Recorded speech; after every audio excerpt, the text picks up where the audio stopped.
Le jour de la Saint-Valentin, le 14 février, est considéré dans de nombreux pays comme la fête des amoureux. Le couple en profite pour échanger de mots doux et des cadeaux. Dans ces journaux, l'équinois approché par le reporter d'Ecofin Télévision affirme qu'ils ont aussi réservé de cadeaux pour leurs partenaires. Mobile Money, on en sait quelque chose, une pratique qui facilite les envois d'argent à nos proches, mais les utilisateurs de ces services des entreprises de télécommunications ne s'y retrouvent pas suffisamment. Dans l'élément que vous allez suivre dans ces journaux, ils en parlent, mesdames et messieurs. Voilà tout pour le sommaire de votre journal, le développement sous peu. Bienvenue à toutes et à tous. La Commission électorale nationale indépendante s'apprête à lancer les opérations d'enrôlement et d'identification des électeurs dans les aires opérationnelles 3 où sont enregistrées plusieurs poches d'insécurité. Pour ce faire, le délégué de la centrale électorale se sont confiés au comité de pilotage pour la sécurisation du processus électoral lors d'une rencontre tenue à Kinshasa. C'était le lundi. Tony Dibendila en parle. Il s'agit du Nord et Sud Kivu, du Maniema, des provinces du Sud du démembrement de la grande province orientale, mais aussi des Maïndombe dans les territoires des Kwamut, ainsi qu'une partie de Kinshasa, la commune des Maluku, des zones sensibles qui exigent une sécurisation accrue en vue de mener à bien l'opération d'enrôlement et d'identification des électeurs. Ainsi, la CENI s'est tournée vers les comités de pilotage pour la sécurisation du processus électoral, cadre institutionnel constitué de plusieurs membres du gouvernement Samalou Kondé, de la police nationale et des services d'intelligence, mais aussi de la CENI. Le vice-président de la commission électorale, Bienvenu Langa, était sur place. Nous nous sommes retrouvés ici dans le cadre du comité de pilotage pour la sécurisation du processus électoral. C'est le cadre officiel qui permet à tous les partenaires pratiquement, surtout ceux qui ont en charge la sécurité du territoire national, de se retrouver avec la CENI et accompagner le processus électoral. Vous le savez qu'il y a quelques poches à problème où la CENI ne sait pas accéder assez facilement pour le déploiement aussi bien du matériel que de son personnel. Il est donc normal que la CENI vienne vers le gouvernement qui a l'apanage de la sécurité du territoire national pour se rassurer que les opérations peuvent bien être organisées à ces lieux-là. Les comités de pilotage a toutefois rassuré la CENI quant à la priorité du gouvernement qui souhaite que tout Congolais participe au processus électoral en cours et que toutes les batteries sont en marche pour ces fins. Lors du point de presse tenu le lundi par le ministre de la Communication aux côtés du vice-premier ministre en charge des Affaires étrangères, ce dernier est revenu sur la participation financière de la République démocratique du Congo pour les opérations de la force régionale de l'EAC qu'il juge conséquente. On l'écoute. Il y a eu des annonces, mais allons sur le terrain de réalité. Jusque-là, les pays qui ont contribué ont donné chacun, je crois, $1 million. Nous avons contribué. Nous avons donné un montant substantiel qui a permis que les militaires kenyans soient là. Les autres, c'est venu après. Lorsque nous, on a donné le coup de main, il y avait le Sénégal qui a donné $1 million et l'Angola $1 million. Vous êtes d'accord avec moi que ce n'est pas avec ça qu'on peut déployer. Donc nous avons donné une contribution très substantielle. Ça, il faut être sûr. Il peut en être autrement. C'est nous qui devons prendre le devant, le leadership de ce point de vue et on s'organise convenablement. Voilà ce que je peux vous dire. Voilà. Et là, le montant global, je crois que c'est pas moins de 100 millions pour 6 mois. Parlons cette fois-ci de la fonction publique au regard de la dysfonctionnement constaté dans le processus de paye complémentaire de retraités de la première et deuxième vague. Le vice-premier ministre en charge de la fonction publique, Jean-Pierre Liao, a tenu une réunion le lundi avec le parti prenante chargé de l'exécution du dit processus. Suivez. À l'issue de cette rencontre, toutes les parties prenantes ont été instruites par le vice-premier ministre pour que les mesures idoines soient prises immédiatement afin que le retraité puisse rentrer dans leurs droits. S'agissant premièrement de la première vague, la paye a déjà commencé, ça a été lancé depuis maintenant 2 mois. Les retraités ont déjà reçu leur dû. En ce qui concerne la paye complémentaire, les fonds qui ont été envoyés auprès de banques ont été retournés suite à des petits soucis de liquidation et de domiciliation. De ces faits, l'ordonnateur du gouvernement a été instruit pour que la nouvelle domiciliation soit faite pour qu'avant la fin de cette semaine, ceux qui ont servi la nation, le retraité donc, puissent entrer en possession de leur paye complémentaire de mois d'octobre, novembre et de décembre, soit le 4e trimestre de l'année 2022. En ce qui concerne la deuxième vague de retraités de 6300 agents, ils ont été rassurés par l'IAO que le décaissement a été effectué et que le fonds se trouve auprès de banques commerciales. Lancé conformément aux instructions du chef de l'État, Félix-Antoine Tshisekedi, sous la coordination bien sûr du Premier ministre Jean-Michel Samaloukonde, le processus de la mise à la retraite digne se poursuit. La première et la deuxième vague ont déjà enregistré plus de 10 000 fonctionnaires envoyés à la retraite. 2 ministres de pays membres de l'Organisation pour l'harmonisation des droits des affaires OHADA vont se réunir au Conseil du 27 au 28 février à Kinshasa. La ministre d'État en charge de la justice et garde de Sceaux, Rose Mutombo, a présidé la semaine dernière le travaux préparatoires de cette prochaine rencontre. Claude Kungu pour les commentaires. Depuis sa prise des fonctions de la présidence de l'Organisation pour l'harmonisation des droits des affaires, OHADA, la RDC va organiser un conseil avec le ministre des pays membres de l'OHADA qui vont se réunir à Kinshasa du 27 au 28 février prochain. La ministre d'État en charge de la justice et garde des Sceaux, Rose Mutombo, a présidé la semaine dernière les travaux préparatoires de la 54e session du Conseil des ministres de l'OHADA. Des hauts cadres de cette structure ont fait le déplacement de Kinshasa pour la circonstance avec l'équipe de la RDC.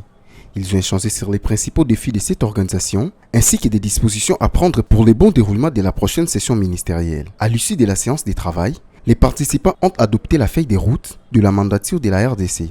Ils ont aussi formulé la recommandation de privilégier les négociations à cas de divergence entre les pays membres de l'OHADA. C'est depuis janvier 2023 que la RDC assure la présidence de cette structure régionale chargée de promouvoir un bon climat des affaires au sein des pays africains membres. Le gouvernement de la République démocratique du Congo a adopté au cours de la 86e réunion du Conseil des ministres 3 projets de loi du secteur des finances évalués à 39 millions de dollars américains. On écoute les ministres de la communication, médias et porte-parole du gouvernement, Patrick Mouyaya. La vice-ministre des Finances a soumis à l'examen et à l'approbation du Conseil 3 textes relatifs. 1. Au projet de loi autorisant la ratification de l'accord de crédit de 30 millions de dollars référencé numéro TF 0B 8072 du 1er janvier 2022 conclu entre la République démocratique du Congo et l'Association internationale de développement au titre de projet d'accès de gouvernance et des réformes des secteurs de l'électricité et de l'eau. 2. Projet d'ordonnance portant approbation de l'accord de don non remboursable de 4 millions de dollars, référencé numéro TF 0B 8073 du 1er juin 2022, conclu entre la République démocratique du Congo et l'Association internationale de développement au titre de projet d'accès, de gouvernance et des réformes des secteurs de l'électricité et de l'eau. Ces 2 premiers accords visent à étendre l'accès aux services de l'électricité et de l'eau basé sur les énergies renouvelables dans 15 zones urbaines et périurbaines du pays, à améliorer la performance commerciale des services de l'électricité et de l'eau et à renforcer la gouvernance des secteurs de l'électricité, de l'eau ainsi que de l'assainissement. 3. Projet d'ordonnance portant approbation de l'accord de don du 6 septembre 2022 conclu entre la République démocratique du Congo et l'Association internationale de développement au titre du projet d'appui à la mise en œuvre et l'opérationnalisation du contrat d'achat-vente de réduction d'émissions du programme des réductions des émissions de Mai-Ndombe pour un montant de 5 millions de dollars. J'en ai parlé au sommaire de votre journal, malgré les multiples ponctions effectuées par le service des mobile money lors des opérations faites par les clients, les téléphonistes utilisateurs de ces services des entreprises de télécommunications trouvent insignifiantes les quotes-parts que ces derniers leur versent. Fulgence Milay et Ruben Manata sont allés à la rencontre de ces derniers. Malgré les ponctions conséquentes des services Mobile Money sur les opérations liées au retrait, au transfert ou à la vérification de la balance, certains téléphonistes qui utilisent ces services disent pourtant ne pas être bénéficiés des rétrocessions raisonnables. À chaque réseau, nous avons du mal à savoir comment les réseaux mobiles taxent. C'est à eux de nous expliquer sur la perception en pourcentage.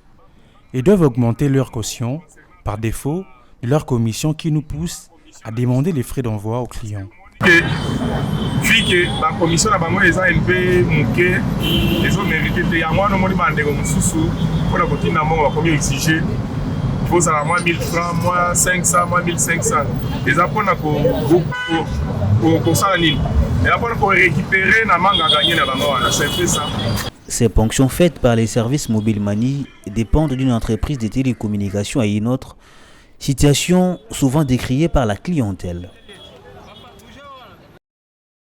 Parlons également sport dans ces journaux. La Ligue nationale de football, l'INAFoot, le plus grand championnat congolais de football, est suspendu depuis quelque temps.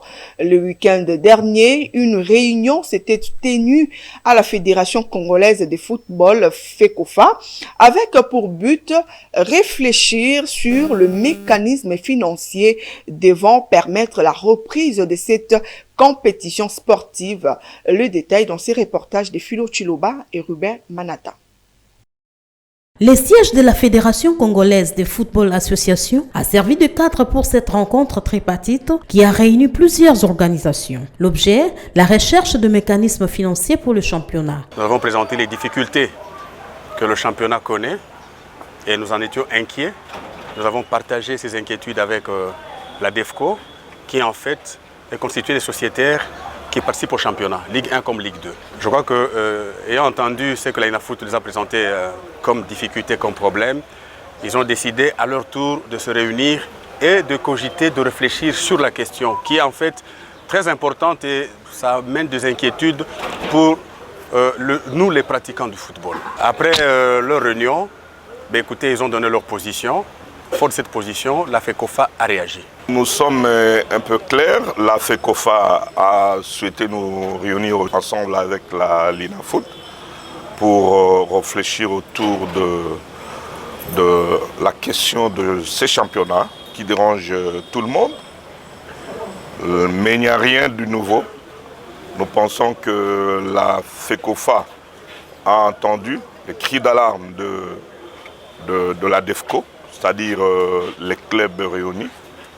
Et au regard des conditions que nous avons posées, la FECOFA a préféré réfléchir, rester réfléchir. Après avoir évalué les différents défis présentés par les parties prenantes, la FECOFA souhaite réfléchir dans le sens de permettre la reprise de cette compétition.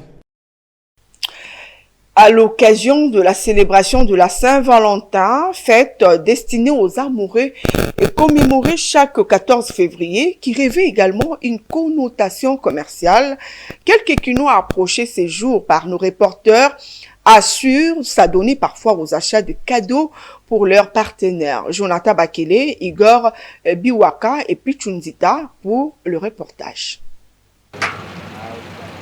La Saint-Valentin, fête annuelle des amoureux qui profitent pour s'échanger des mots doux, des bouquets de fleurs, cartes de vœux, chocolat et autres, et aussi une fête commerciale qui dope certains secteurs. À Kinshasa, quelques-uns s'adonnent parfois à des achats de cadeaux pour égayer leurs partenaires. Comme pour tout le monde, c'est la journée de l'amour où il faudrait célébrer l'amour avec son compagnon ou son partenaire, sa partenaire. Alors évidemment, on doit voir qu'il y a de l'amour dans l'air, si je dois le dire ainsi. Pour ceux qui sont en couple, pour ceux-là qui sont ensemble, je ne peux que les souhaiter le bonheur de vivre, de profiter de cet instant. Je dirais que l'amour ne commence pas dans le mariage, hein, ça il faut le dire. Et donc je crois que cet amour devait être célébré par toute personne, peu importe leur état civil, que ce soit les célibataires, les mariés. En fait, c'est une occasion de témoigner son amour pour l'autre.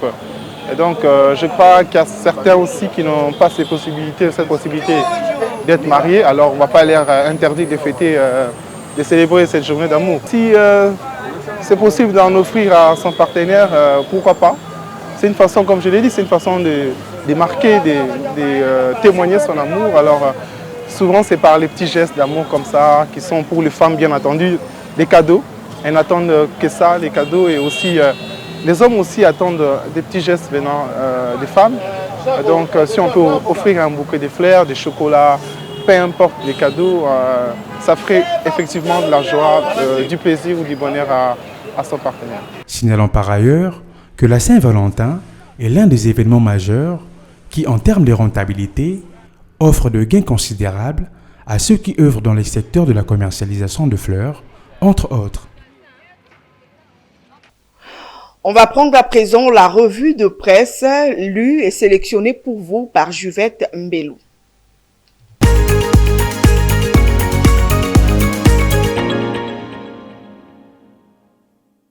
Bienvenue dans cette revue de presse économique.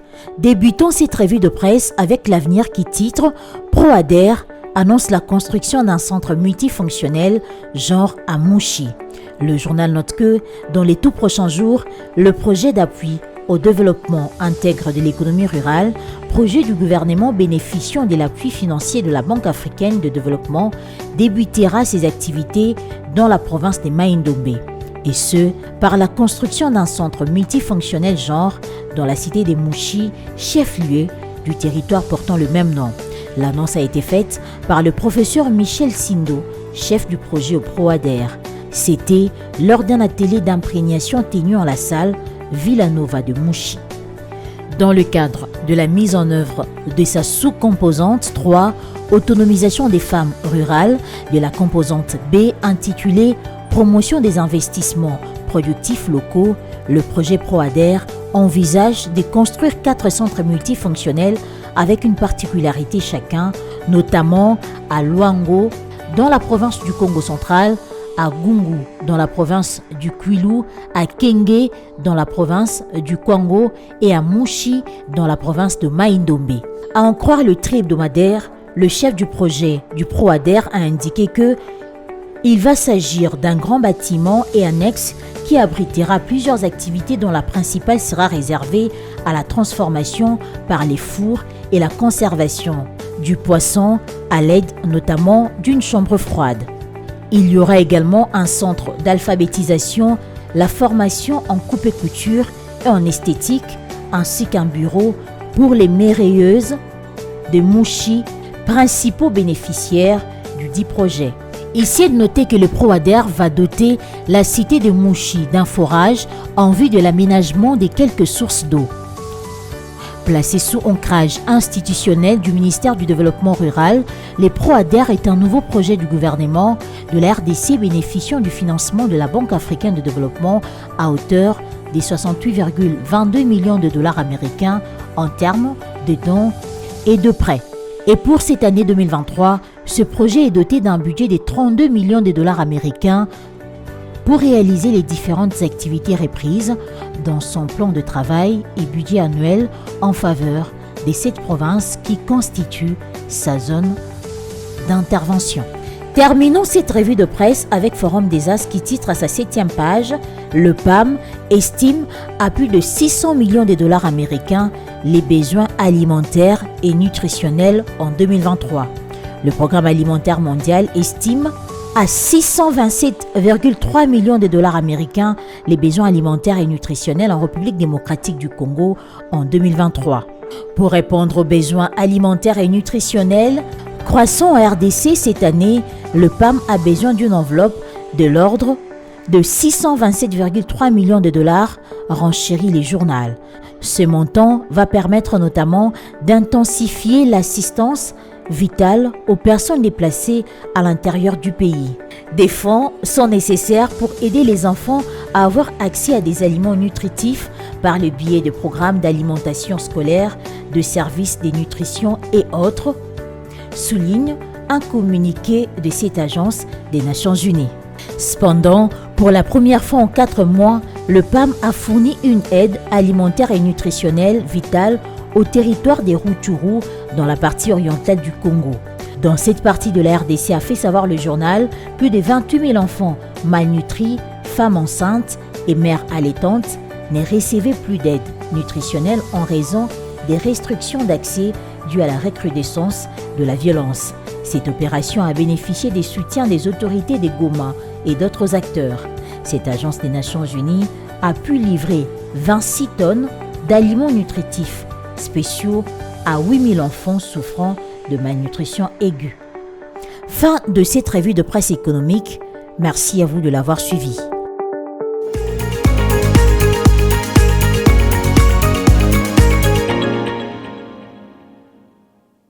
Pour ceux qui nous ont pris en cours, voici ce qu'a été l'essentiel de votre journal. Le jour de la Saint-Valentin, le 14 février, est considéré dans nombreux pays comme la fête des amoureux. Les couples en profitent pour s'échanger des mots doux et des cadeaux. Dans ce journal, vous avez suivi les quinois approchés par nos reporters d'Ecofin Télévision qui affirment et aussi réserver des cadeaux pour leurs partenaires. Mobile Money en en sait quelque chose, une pratique qui facilite les envois d'argent à nos proches, mais les utilisateurs de ces services des entreprises de télécommunications ne se retrouvent pas suffisamment. Dans l'élément que vous avez suivi dans ce journal, ils en ont fait allusion, mesdames et messieurs, c'est ce qui a constitué l'essentiel de votre journal. Si les uns ne fêtent pas la Saint-Valentin, les autres par contre la fêtent. Quoi de plus normal pour nous de vous souhaiter bonne fête de Saint-Valentin chez vous. Bonsoir.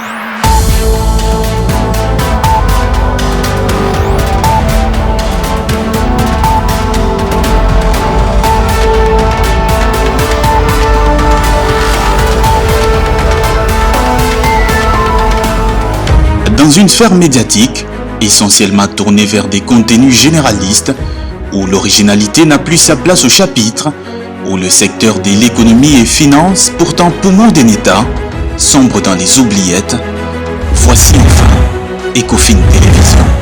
Économie et finance télévision, votre chaîne thématique essentiellement économique, vous offre un contenu original.